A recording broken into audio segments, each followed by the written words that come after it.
What's up, everybody? Welcome to Hive Backstage. I don't know what episode this is, maybe episode 5 or 6 or 10. Today, we have one of the smartest marketers I think I've ever come across, Brett. I'll let him introduce himself, but maybe as a little bit of background. I remember when we were starting kind of the early conversations with a few of the Blue Note venues, somebody was like, hey, Pat, there's this guy, Brett, out of the Napa location. You got to talk to him. He's really smart, so you got to show up well, and you really got to represent Hive. And Brett, I remember coming off that conversation and immediately just being like, "Holy fuck, this guy's pretty good. We need to talk to him about this. We need to talk to him about this. We need to talk to him about this." So we'll talk more maybe about what your marketing stack looks like. Spoiler: you're doing some of the great stuff you do on Hive, and we're thankful for that. But appreciate you spending your time with us today, letting us talk about kind of your experience and what you've learned, and sharing some of your secrets as a marketer. Hopefully, we get a couple secrets.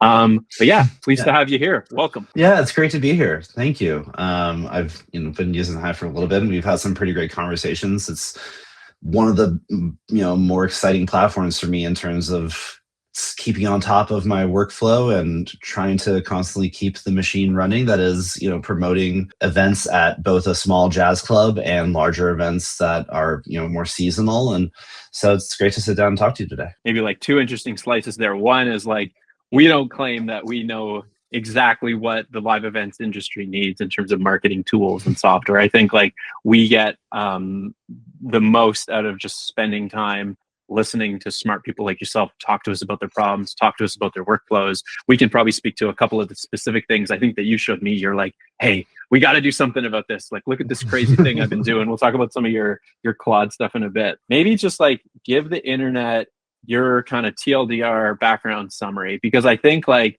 you have like an interesting background compared to a lot of the marketers that we get to work with. And I'm curious to kind of hear how it all came together for you and like how you got here and why. Yeah, definitely. I'm happy to talk about that. Well, I mean, I guess at the very top of it, I would just say that I have always deeply loved live music all my life. I grew up in Tucson, Arizona, went to a lot of local shows at arcades, and would drive up to Phoenix to see other shows at the Marquee Theater. And I've always loved live music. In pursuit of that, I decided to get a professional degree in marketing. And in particular, I went to a professional school called Holt International Business School to get a master's in marketing in San Francisco.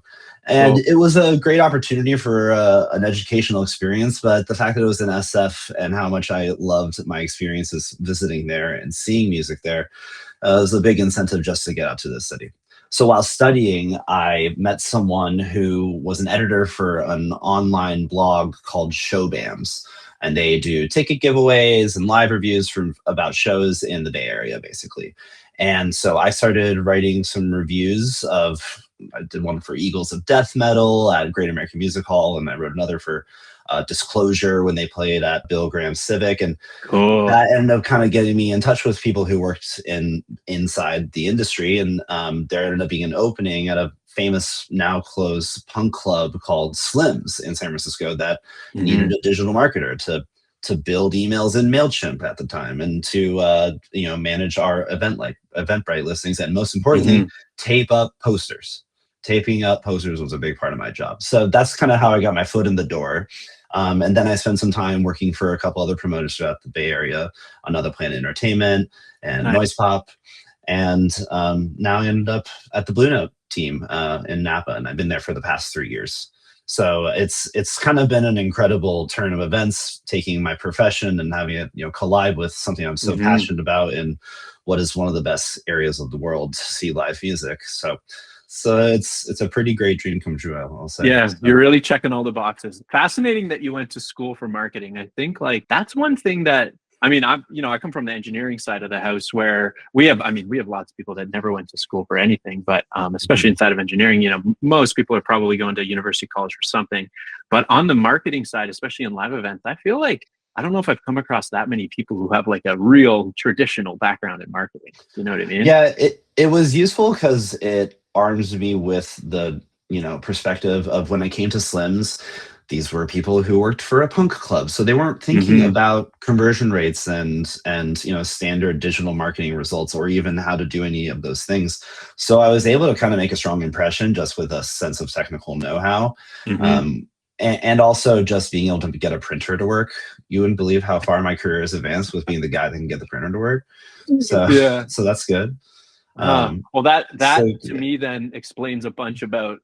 I mean, I don't know you incredibly well, but like why you are the way you are, right? You have like a good like probably like structured background understanding of how things work. You can kind of have a little bit of rigor in how stuff's organized. I always look to like I think some of the craziest marketers in the world right now are like they're doing e-commerce, so they're finding those like little arbitrage opportunities in other mm, industries, and whether it's a tooling thing or an education thing or something, just like bring performance marketing to live events, right? It is yeah. such an underserved industry, I think, from that perspective. Yeah, part of it comes with like getting access to the data and getting really good tools that can use that data, and then starting to see teams build repeatability and consistency in their marketing, and then giving them performance numbers and letting them evaluate and go from there. So, anyways, that's super cool. So you get like the marketing experience. You'll love music. And you get to do it in the Bay Area. I feel like that's a kind of a lethal trifecta. That's It's, pretty cool. it's it's pretty great. I tell people often, like, if I had to spend this much time and energy worrying about like selling Clorox or like pushing, I don't know, sneakers, I would not be very happy with my job. But we Yeah. get to talk about music all the time. And moving to Blue Note, was pretty cool because I was working for clubs in the Bay Area that had really cutting edge, exciting music coming. So I was always up on what the new thing was. But then I moved to Blue Note, and now I'm in the jazz universe, and that's been a 3-year education. That's been an expansion of my interests and experiences seeing live music too. So it's been great. Maybe like for folks that maybe haven't heard of Blue Note before this conversation, maybe just talk about like the organization, all the different venues. Maybe just kind Totally. of give us the quick overview of that stuff. Yeah, so Blue Note Entertainment Group has a flagship jazz club that opened in the 1980s in on Third Street in New York City, and since then has been kind of one of the premier jazz clubs in New York City. And since opening that club, it's expanded to several other venues in North America, which we all work together as kind of franchises that share resources and tactics, and obviously our brand. There's one in Honolulu, and then there's another in Napa, and then our most recently opened venue is in Los Angeles. And another exciting development that was recently announced to the press is that Blue Note Napa actually will be closing come the end of this year, and then we're going to have but apparently, coming up soon, we're looking at expanding to San Francisco. So that's a exciting development in kind of the North America region. But beyond that, Blue Note actually has jazz clubs all around the world: Tokyo, Shanghai, Rio de Janeiro, Sao Paulo. It's really incredible. And all those different places offer, the same kind of dine-in jazz club experience, where it's very intimate. It's very, unique experience in terms of the live music offering. And then beyond that, as I mentioned, there are festivals, cruises, travel experiences, outdoor shows. It's really a large collection of different events that are put on all around the world. And Interesting. my world is the Napa region. So Yeah. I've been working on the jazz clubs and our outdoor shows there. Is it like a destination? Like if I'm in Rio de Janeiro but I'm from the Bay Area and visiting Rio, it's like, oh, we gotta go check out the Blue Note venue here in Rio. And like, is it similar talent, or is it like local talent? Like how does all So that yeah, the talent is specific to the markets. It's more the Blue Note brand, suggests the experience and kind of the overall vibe. But internationally, they really kind of run their own bookings and everything. But North America, we kind of we share a lot of different people come through the Blue Note from one region to another. Gotcha. And then I'm nerdy. I'm interested in kind of the organization, especially as it relates to marketing. Like I see how you could share booking and talent and buyers and stuff like that. How does it relate to marketing? Like, do you get to choose how you operate, your strategy, your tools, or like what comes down, and what decisions do you kind of get to make? I tend to just learn about who is being booked, and kind of if they're the quarterback, then I'm the receiver catching the ball and running with it, right? Hmm. Sometimes, I am asked to weigh in on if we should book someone relative to the data that we have on how they performed previously, or Cool. if we want to, try and analyze where someone is that purchased tickets to that previously.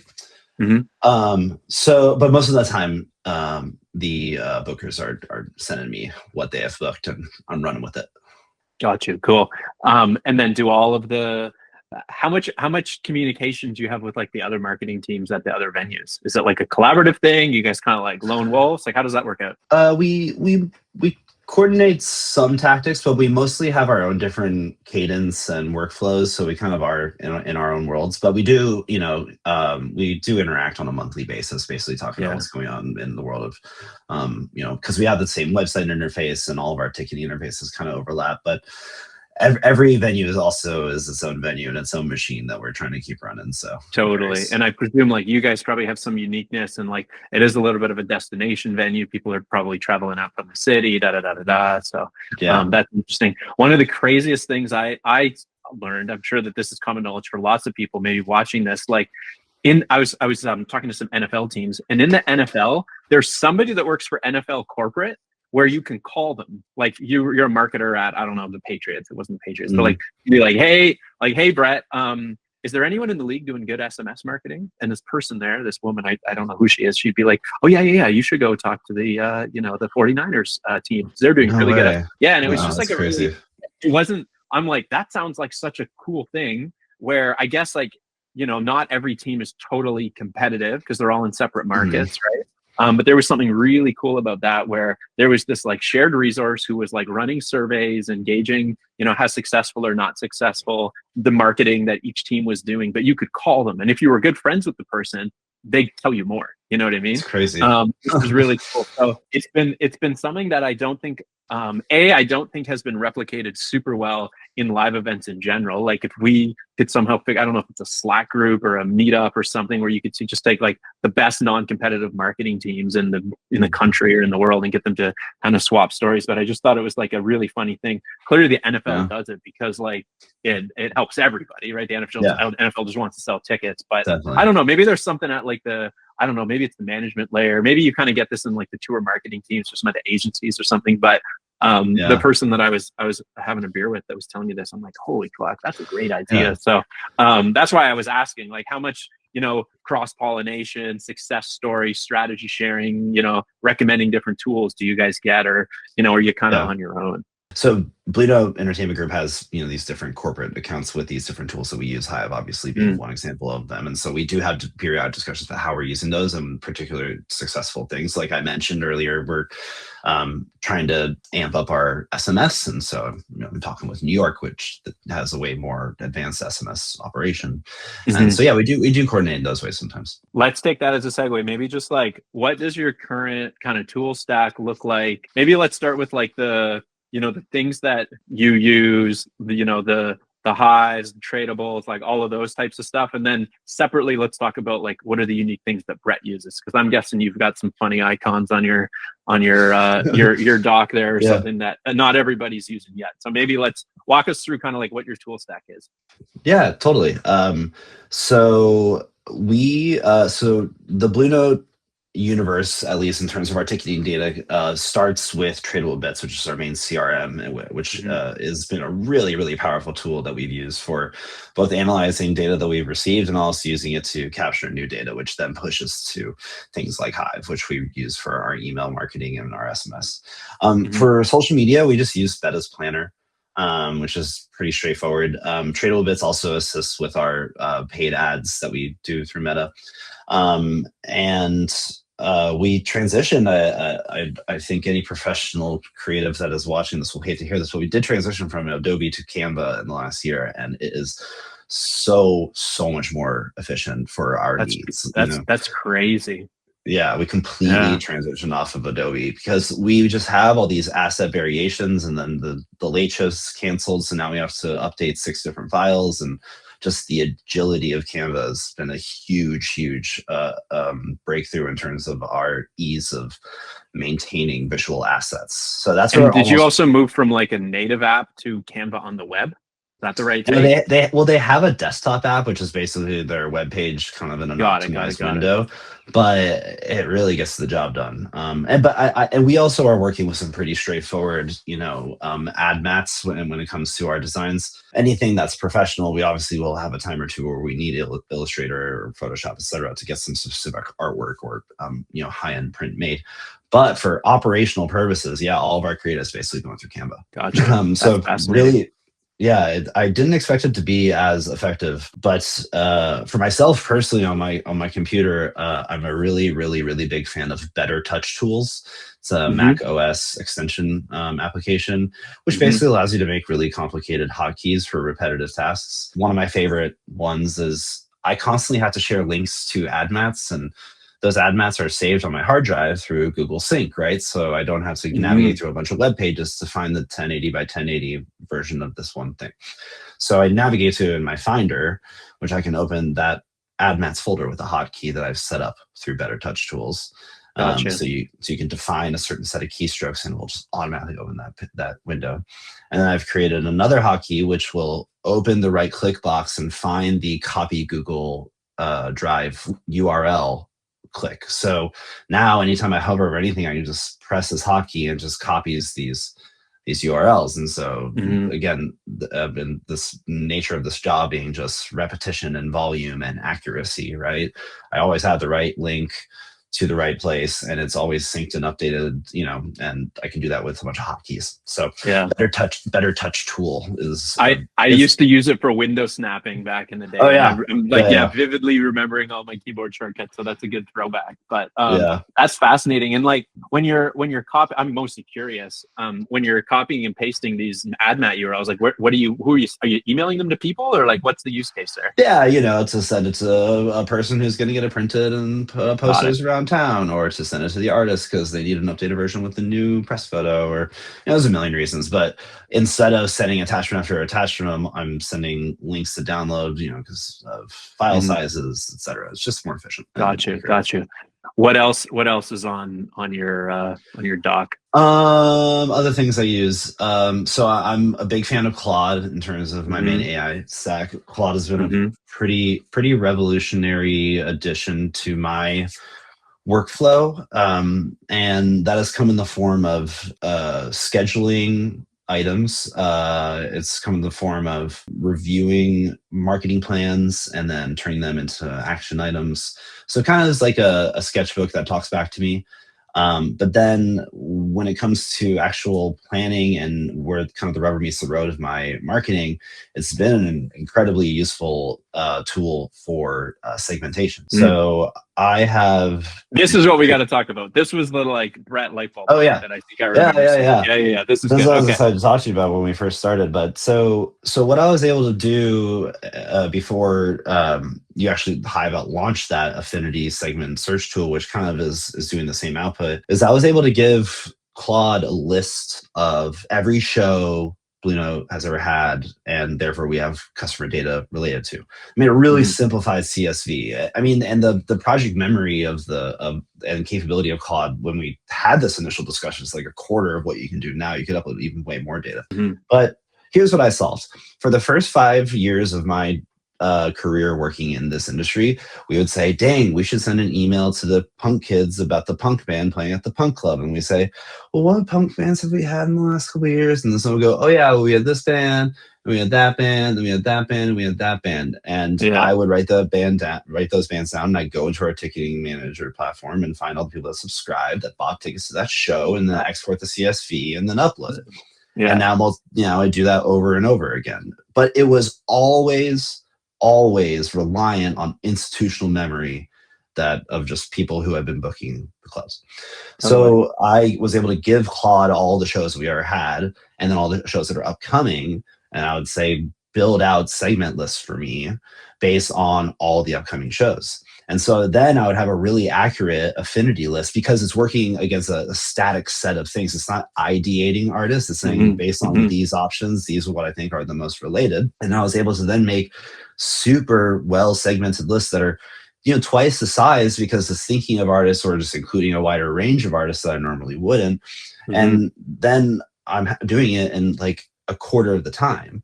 So this was a really important part of our operations at Hive, taking on Hive this last year, because this process of ideating who to email and who has played before related to about who you want to email, getting those lists made, getting them exported, it's just a lot of legwork and it's a pain in the ass. And then we would only end up getting around 7 or 8 emails sent out a week on average.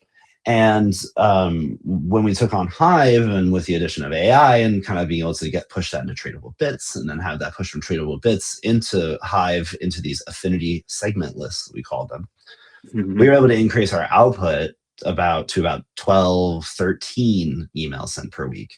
But these are all different segments, and we're excluding others who have received an email in the last 48 hours. And all of that is happening while we're building up our email list, going from like, I think it was around 68K to we're well over 100K now in Hive. Cool. So this all happens since January 1st. So it's one, getting the pipes all working and getting all, and, just getting a actual workflow built out. But two, just the actual agility of Hive and being able to use Claude to figure out that one bottleneck, which was people knowing who has played there before and who would be a related artist. It's been a big leg up for our overall operations. It's so funny hearing you explain that. I remember when you showed me your Claude, I think you screen shared me your Claude workflow there. And I forget if it was me who said, oh, we should just build this, or you were like, we should just build this. There was somebody, it might have been the Avant Gardner team or somebody else that was like, showed me the similar thing. They're like, why can't you just do this? Can't Hive just do this? And we iterated on the prompt that goes into kind of the AI affinity recommendations. Actually, we tried a couple different ways to pull artist affinity, which I'm curious to get your thoughts on. The first one was just like using Spotify, right? Related artists. Yeah. But the problem was that like you had to cross-reference what Spotify thought was similar with your past catalog, right? Your past shows. So that was a clusterfuck. And then we got AI to do the recommendation, and it wasn't until we did exactly what you said, which was pass in the historic list of shows, and then like all of a sudden it hallucinates less and da da da da da. So it's definitely been a huge time saver. Not in that you don't have to ask the person in the org who's been there the longest, who remembers the most shows. They don't fuck it up by like forgetting about 5, 10, 15 shows. The other thing is like just typing in. I think you had a way around this, but just like typing in 30, 40, 50 artist names or event names, like that also is a huge time suck too. The thing I'm curious to get your thoughts on, I'll be candid, we launched the feature and immediately everybody who's like tastemakers in music is like going in and looking at all the recommendations, right? And they'd be like, oh, this is the wrong kind of punk, or this is like the wrong subgenre of EDM or whatever. I'm curious to get your thoughts. I think there's two camps. One is like doing this type of targeting is, even if it's not perfect, is better than the other kinds of targeting you could do, no targeting, genre-based targeting, that type of stuff. And then the other camp is like, it has to be really good. The affinity has to be super high, like, that type of stuff. I'm curious to get your takes on whether it's using your Claude workflow or like the affinity segments feature in Hive today. How good do you think how high does the overlap need to be? How good does the affinity matching need to be for it to make a really big difference in your segmentation strategy? Yeah, I mean, of those two camps, I'm definitely the former. I think casting a wide net is better than trying to get super highly segmented and trying to be as accurate as possible. I mean, similar to, you mentioned punk, similarly, jazz has its own fragmented, subgenres, and both Claude and the affinity segments feature, which I use a lot now, mainly. I mean, it's just one less step for me. And that I've often always take a look at kind of the output from the event I'll select, and I mean, most of the time it seems mostly fine. It's harder, with local bands. That's kind of that's one element where if like they're not bigger artists, or they're not as established in one specific genre, then it's like you would want to turn towards location, or if they bought tickets to a previous locals night. So there's different considerations to make, and it's not necessarily at every show I'm saying, well, what are the similar artists to this? But, 9 times out of 10, it mostly gets it right. And I think, again, casting a wider net is better, especially with, we're increasingly less sure of how many people are actually opening because so many people are increasing their privacy settings. And that's one thing that we can't really control for. So I Mhm. think it's, looking for the signal of unsubscribes or spam complaints. If that's not really going off, then, it's better just to cast wide. And I think you nailed it too. Just to replay, like tactically, you made a good point. We can talk more about the results you've been seeing from actually increasing the volume of total campaigns you send in a week. But you had a really good point because you're also really thoughtful to be, excluding people who maybe received a message in the last couple days or da da da da da. So making sure that you don't, overcom when maybe you have 4 or 5 similar performers in the same week or something. I think that's Yeah. a really really good tactic there. Maybe just for context, like how many shows are you guys running a week? I think you guys also run a couple shows a night sometimes too, right? So we do 2 shows a night, between 3 and 4 nights a week. Okay. Sometimes, often, one of these be one show a night. But yeah, we stay really busy. We produce over 250 shows a year. Some of those are really big names like Kenny G playing next week. And Nice. sometimes it's just local rock band doing album release shows. So that's one of the beauties of Widow Napa's time in downtown Napa was we had a really strong connection to the community, and Mhm. it really was a place that people loved to come through weekly, and we would have such a wide variety of stuff. That's what portion of the audience do you know it travels in versus not? Do you have like do you know Most do of you guys our know that most data? of our audience is local. Cool. About half of them are within 15 miles of downtown Napa, but a lot of people come from Sacramento. The Bay is not as large of a share as you might imagine, but it also Mhm. is a behemoth in terms of alternative things that you can do without driving 50 miles. But we obviously do have a strong presence in the Bay. Mhm. Mhm. Especially for our festival and things like that. That's interesting. So I think the one stat that you shared that is really cool to kind of talk more about. So previously you were getting out, I think you said like maybe 7 email blasts a week, let's call it that. And now I think you said Mhm. you were like at 12 or 13, so almost double.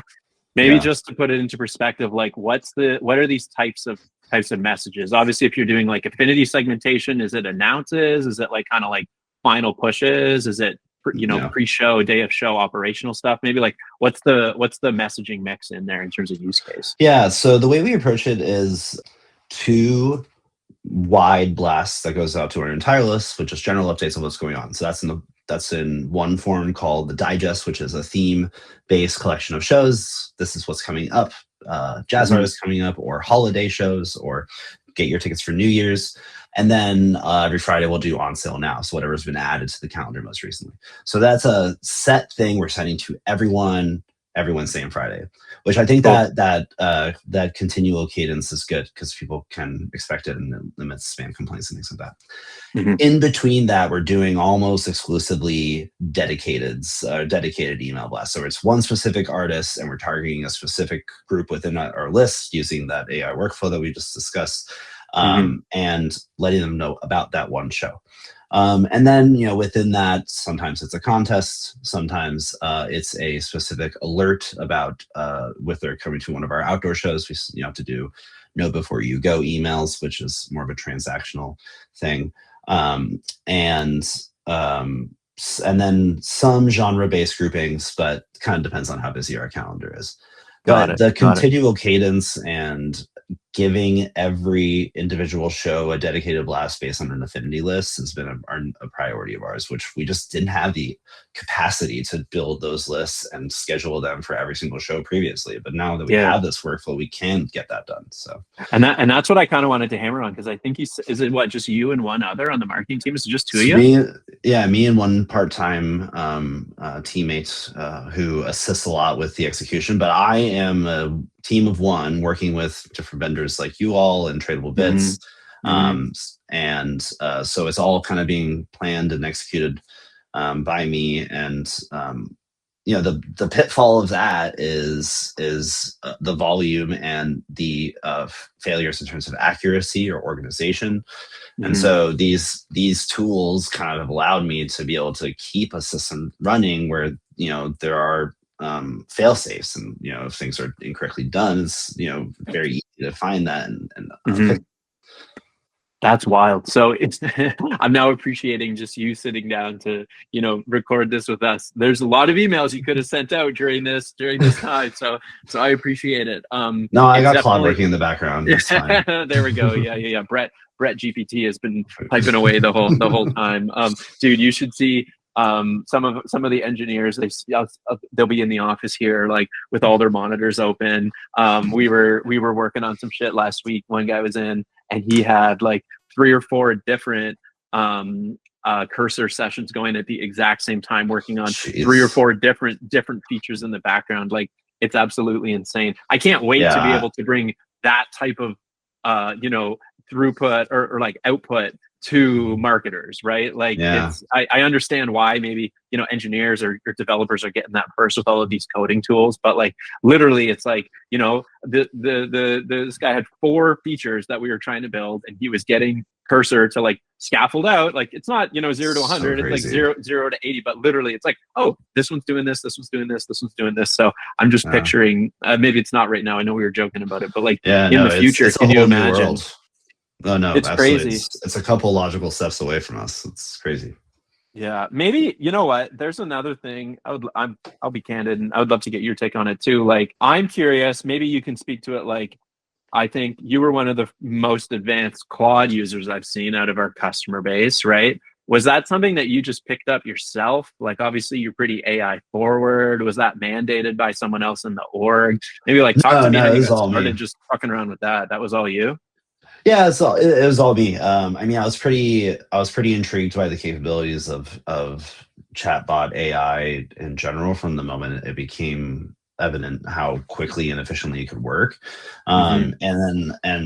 But the output that I would get from ChatGPT when I started was just really unencouraging. And Claude's kind of, to me, has kind of this it just works factor where it seems to work the way that I wanted to, and I've been able to meld it to how it can make my job a little easier. The prompts, Hmm.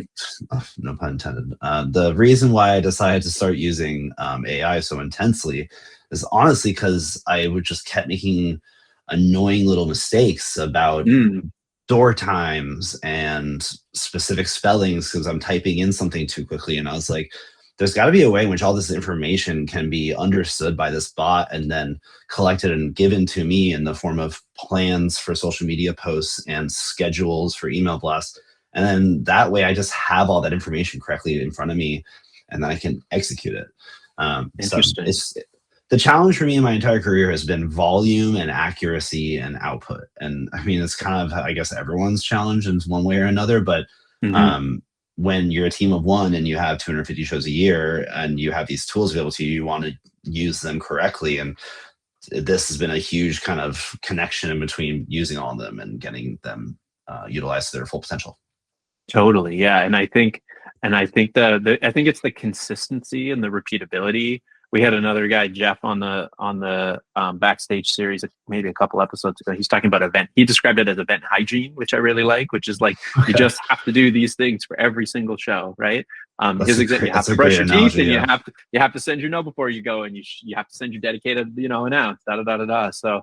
yeah. Um, maybe that should be the mission. One day all event marketers will have good event hygiene. I'm curious to get your takes. Like, I think a year ago, or maybe a year and a half ago, when we started talking to some of these AI powered features, AI powered workflow things, like there was definitely some hesitancy with some folks even in our customer base.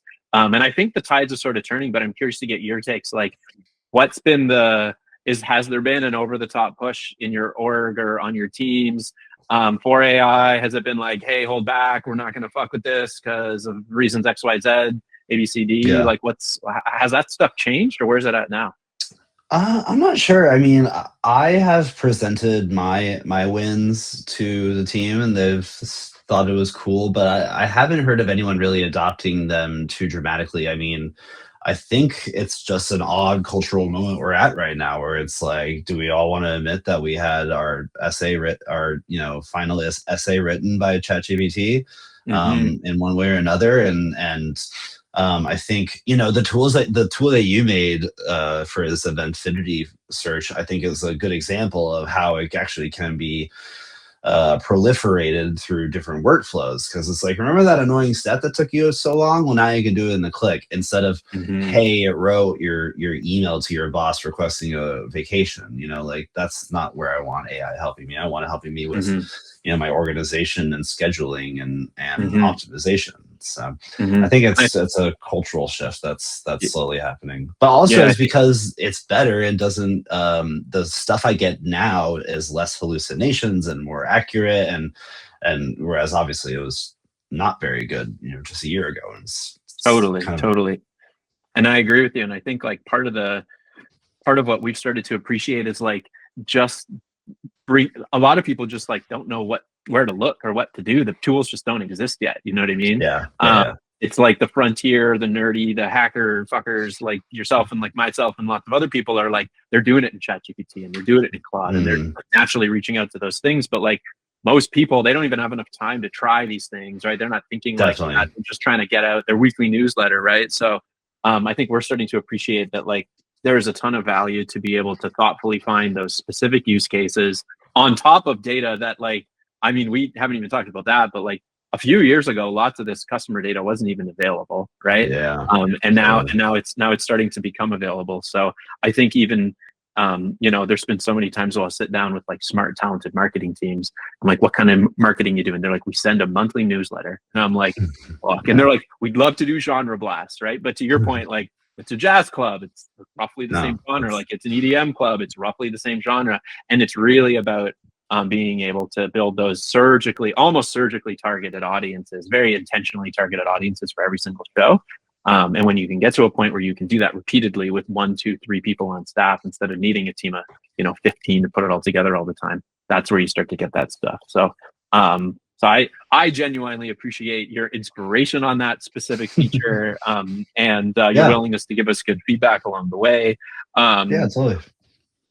It's definitely been a learning curve, but I think like one of our missions, if we get to have several, is like just constantly think about the ways that your customer data, a venue or a promoter's customer data, what are the ways that you as a marketer or you guys as a business should be able to get value from it to help sell more tickets or book better acts or right? Run your business more efficiently. And I think like we have a unique and a privileged position to be in to like just constantly be banging our heads against that problem. So that's what drives us forward. But what are you got any other like secret tools hidden in there? Are there any other cool workflows? I just really, really love NTS Radio. That's my other work stack is NTS.live. It's a really great online radio station that plays all of the music in the world in one form or another at some point 24 hours a day. So that's my last thing I'll mention.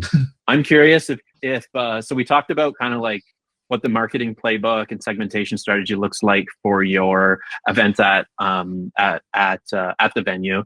Maybe like how different is it? Like, is it a big shift to try to do some of the outdoor format stuff that you guys do in the summer? Maybe like we can talk about those types of events and like, is the strategy different? Is the audience different? Like, what's been your experience there? Yeah, it's only different in that the budgets are bigger, the considerations for the artist team and the resources that they have available to you are bigger.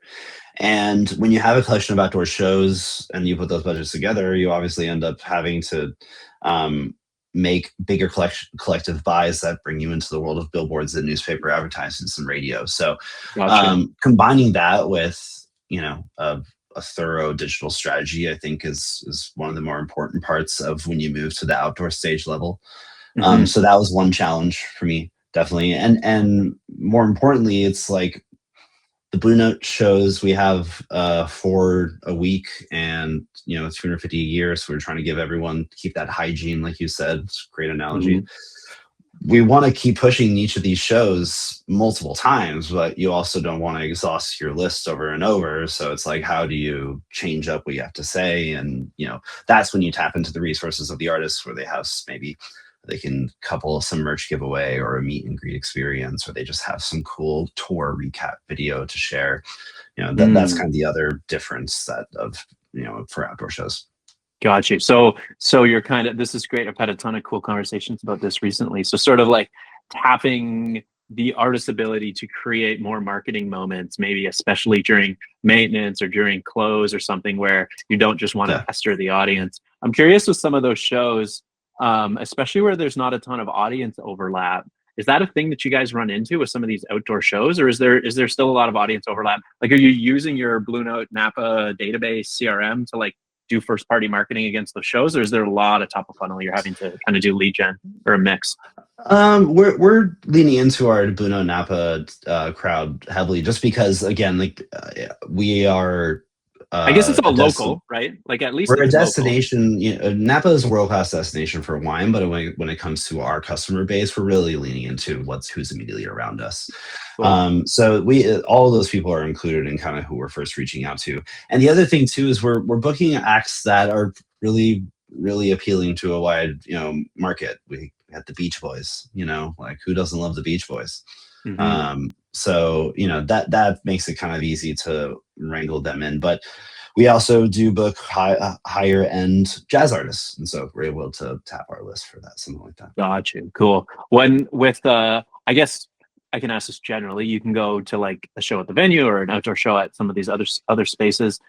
What would you say do you know off the top of your head, like when you sell tickets to a show, what's the mix of like repeat customers versus new customers? Like, do you have any sort of like finger in the wind on that?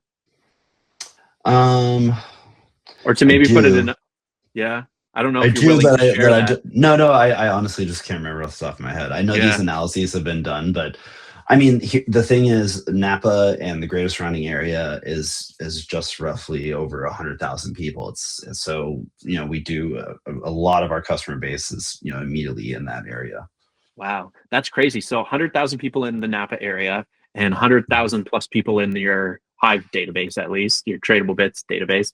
I wonder how much of Napa you have stored there. It's probably a pretty good chunk, The estimate I could best pull out together, which I cannot stand by the accuracy of this, but it's something like 12% of the immediate Napa Napa population in our zip code we have on our list, which is a pretty insane penetration. For a small town, but again, like Napa community showed up and they're great people. So it's be tough to say goodbye at the end of the year, but I hear it. It won't be the goodbye though, because we're gonna have even bigger and better shows for them in 2026. So that'll be fine. Good. Well, let's come back to that. I think where I was trying to go with that line of questioning was more like maybe talk. I'm curious to get your takes on. Obviously, you guys have been running a pretty successful emo marketing program.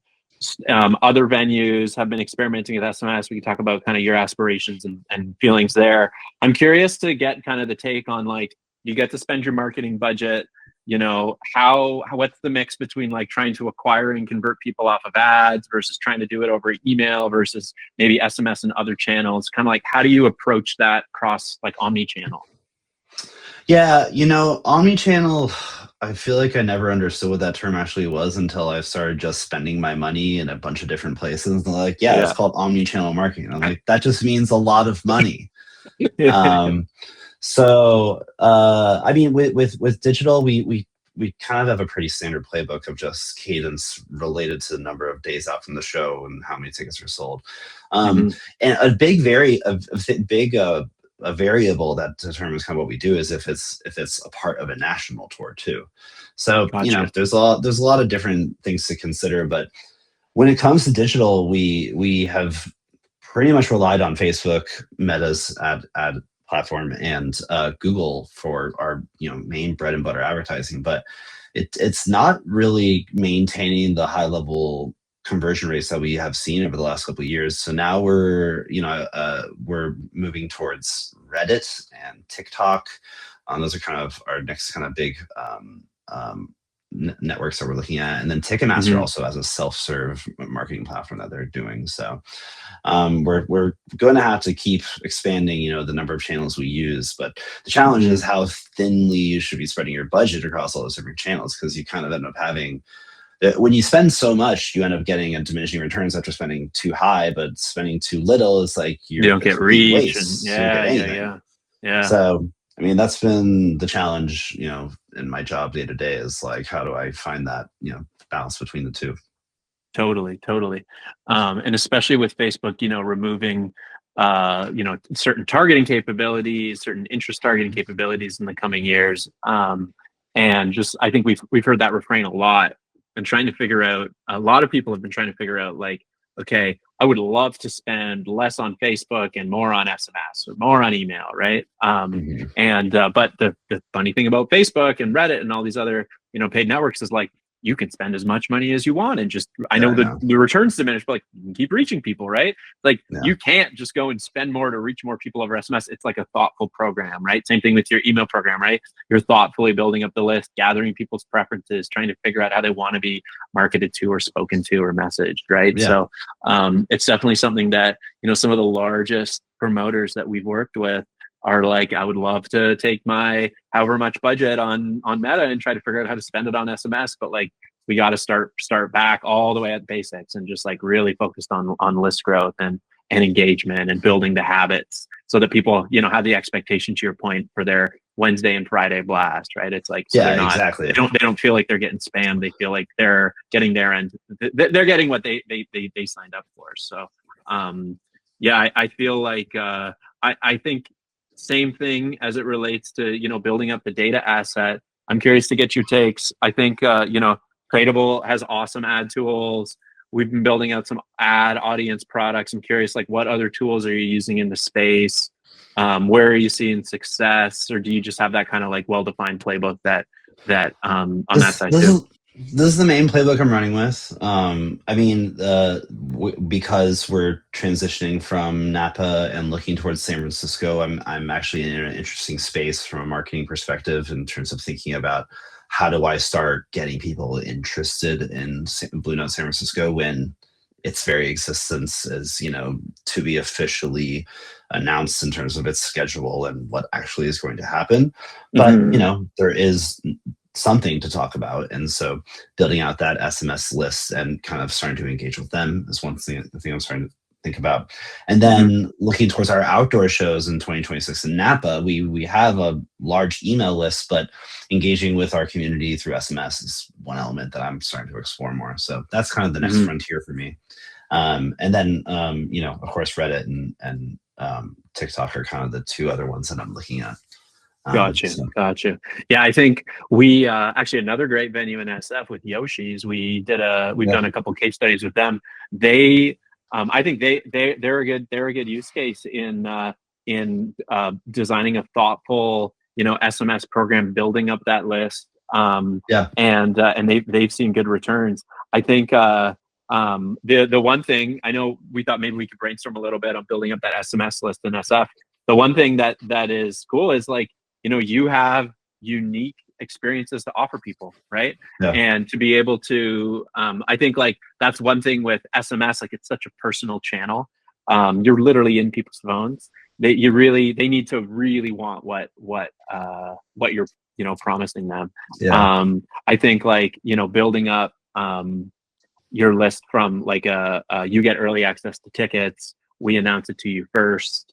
We do all of our promotions, your contest, your giveaways, that type of stuff. Yeah. That's been a really fascinating thing to see people execute well. I think the other shift that's coming in SMS, I don't know if you saw this, on the new iOS update, they have that, like, secondary inbox that you can toggle on. One thing that's really cool that I think works perfect for live event marketers is keyword-based automations. So instead of just being like, sign up on this form and check a couple boxes and we'll send you SMSs, you can build really cool QR codes and, like, deep links that you can do with like Instagram swipe up, kind of CTA stuff. And what that allows you to do is users sign up with an intention, right? It's like, oh, swipe up here and we'll send you, the second that we announce our first few shows at our SF location, let's say, we'll send those to you first and you get early access to tickets, or we'll put you on our VIP list or something like that. But what instead of them signing up through a form, they compliantly opt in by sending you a keyword. you can follow up and gather more information either through the chat or through a landing page. But the action of them sending you a keyword guarantees that when you go and send them a promotion, a message the next time, it doesn't go to that secondary inbox. It goes to the primary. Okay. So I think like that's one of those things that hasn't really been ironed out yet because adoption of that feature is so low. But like iOS 27, iOS 28, whatever the Google versions of it all, it's all going to flip to that. Just like Gmail just made some changes to, you know, their whatever their transactional versus promotions tabs, right? That stuff all just hit in the last couple of weeks. So I think like as event marketers, there's a really cool opportunity because people actually want this stuff, right? Like limited inventory, it only happens once the show's over, the show's over. And there's so much FOMO of missing out. So I think that there's some really cool marketing playbooks that'll emerge in the next probably couple quarters, definitely in the next year, around just like really good keyword automation based kind of like list growth opportunities. So I think that's one killer thing. It's not just like, don't just build a landing page. Make sure that you're getting people to text you, even if it's just a keyword, make sure you get the people to text you that, because even if it's, so far it seems like even if it's a year later where you're like, yo, Pat, thanks for signing up last year. We just announced our first show. So we're going to announce these tomorrow, but like you're getting early access. It hit primary and it doesn't hit that secondary inbox in their messaging app. So that's the Pat thought of the day. I think that's going to be the killer thing. No, I think that's a great idea. I mean, this is the challenge I have. It's like, how do we get people to be thinking about this club when it's, you know, it's yet to come to fruition? And so it's like, well, we get them on their list and that just establishes a familiarity with them. Yeah. I was wondering, like, if we would send like a photo of things under construction, be like, look, things are happening, you know, where it's not even a promotion. There's nothing to offer or ask for. It's just like, hey, update, you're part of the list. Here's a cool insider scoops. It's like another level of social media, a layer deeper, where you kind of get the inside updates. These are the ideas we're playing around with, you know, to try and build out an SMS list beyond, because it's such an intimate channel. Like, you are always texting with your significant other, best friends, group chats, whatever. And then you start getting marketing messages through it. Then it just becomes like another, you know, that medium just becomes another marketing channel, and your eyes glaze over. So maybe adding some type of exclusivity or community connection to it could be something almost like a founding fan or something like that. Like that's kind of the ideas we're playing around with. But you know, I'm also waiting for, you know, any information whatsoever. But I'm just putting my marketing cap on immediately and letting it run wild. The other good opportunities I've seen people execute really well in venue. Doing in-venue list building. So like, you know, everyone's pretty captive. They're sitting at their table, they're eating dinner, whatever. Putting up QR codes on like digital signage or on like table toppers. That's another really good one. Same sort of thing. Like, it's boring to go to a landing page, but like you can literally make a thing. Now you do it in Hive, lots of other cool tools too, but it just like opens up the SMS app and it pre-fills the message and you just hit send, right? Yeah. Boom, compliantly opted in, and same sort of thing. It's like, hey, like, thank you for coming to our Napa location. We'd love to share with you like construction updates and show announcements for our new location. Like, if you want to stay in the loop, scan this QR code, bang, right? And then they're in there, it says welcome, it gives you know the last update, it's all automated. We've seen that work really well for promotions too, like for contests. So we work with a promoter who does like almost 2,000 shows a year. They're one of the larger promoters. Every single event, they have an in-venue contest. To enter the contest, you scan the QR code, you send in a keyword, it enters you into the contest, and then it automatically, once the headliner goes on, picks a winner, messages the winner, and then sends a consolation message to all of the losers. And it's been one of the craziest. Cool. It's been one of the craziest things that they repeat. It's part of their playbook now, where every single show at every single venue, they don't even control a lot of the venues that they promote in, right? So this is them like doing list building outside of even having access to ticketing data. And now they're at every single show building up a list of people that are inside the venue, which is cool. But it's that workflow automation, right? It's the automatic creation of all of these contests. They don't have to go in and configure them. It's pre-configured for them in the tool. And all they do is they just send the QR code to whoever in each tour stop at each venue, That's really and there's cool. like put this up as part of the creative in between sets, or like while people are finally in once doors open. And I mean they're large, but they're doing 1 million SMS opt-ins a year, That's and it's been amazing. like everybody should be doing this, right? And Yeah. it's so cool. It's not just like join our list. Like I think you guys actually have a good opportunity to drive some good list building there, but it's also like they're doing seat upgrades or like $20 merch coupon, something like that, Nice. right? Really cool. And because they know that people are in the venue, then like as soon as the show's over, then they're sending them cross sell or upsell, right? It's like, oh, stop by the merch booth. Here's an F&B discount or something like that. By the way, here's our list for upcoming shows. So if you had a great night last night, here's upcoming shows near you. Wow. So that's another really good one. But it's all about like giving people a good reason to want to sign up for something, whether it's in venue promotion, future access to future information. But I like that you're being thoughtful about it, and you're not just trying to worse like non-compliantly, but especially like kind of not thoughtfully build up that list. So it's one of those things. If you can get good buy-in, because it's not it's not free, right? So you got to have a little bit of buy-in internally, a little bit of budget to be able to deploy. But then if you can get your SMS program into a spot where you have enough people that are in the database with enough purchase data and affinity data and interest data around them, then like absolutely it's something that I think is going to probably start to set like really productive and efficient venues apart from the other ones. People that have access to that direct line of like the cream of the crop buyers, they buy early, they buy all the time, they're repeat customers. I think that's at least how SMS marketing is starting to shake. So definitely fun to be able to tie that around a new venue opening. So that's super cool. That's cool. Lots to think about. That's a great idea though. I love that idea. And you don't have to give a lot of free shit away. It's like stuff, it's a seat that's vacant, right? So that's good. All right, Brett. Well, I know we're pulling up on time, and I appreciate your time. I maybe before we close, I always like to ask two things. What is the coolest show you've been to recently? I think I know what you might say because we were chatting about it before we started recording, but I'm curious, what is like the coolest show you've seen recently, and what is the one that's coming up next that either you're already planning on seeing, or you can pick a hypothetical one you'd like to make happen? Yeah, well, I did mention before this call, I saw this very cool event by Zoo, who's electronic musician at this really cool venue called The Ruins in American Canyon. But attuned to my own tastes more personally, I do want to give Stereolab a shout out. They just did 2 nights at Regency. They're touring on the West Coast, and they sounded so good. I've never had the chance to see them before. I always wanted to. Regency Ballroom, also shout out Golden Voice. They just updated their sound system and they got it dialed in. So that's definitely a standout of what I went to recently in what was a very busy month. I saw a lot of other cool stuff. I saw TV on the radio, went to Hardly Strictly Bluegrass Festival. Anyways, what I'm most excited for that's coming up is David Byrne. He's currently touring, and I have tickets for his show at Bill Graham Civic. Nice. In just 2 weeks from yesterday. So that is what I'm by far the most excited for.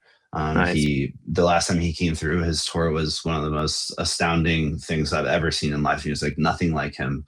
So if you get a chance to see him on tour, definitely give it a shot.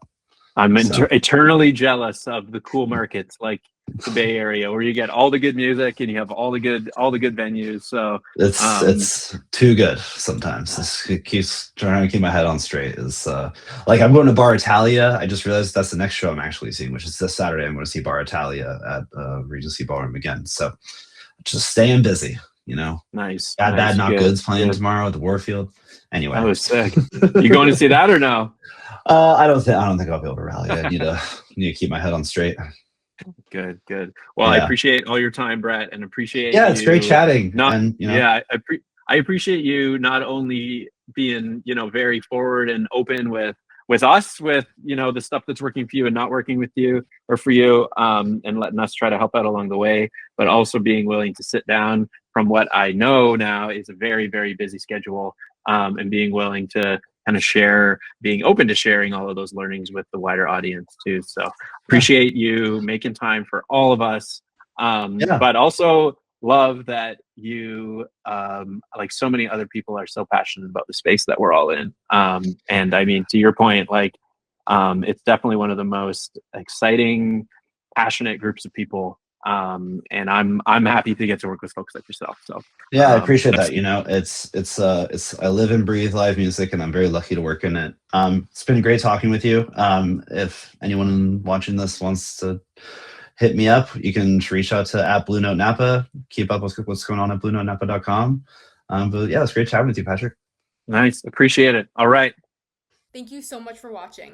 If you enjoyed this episode, subscribe to Hive for more backstage conversations with the people shaping event marketing. To explore our super awesome marketing platform, book a demo using the link in the description.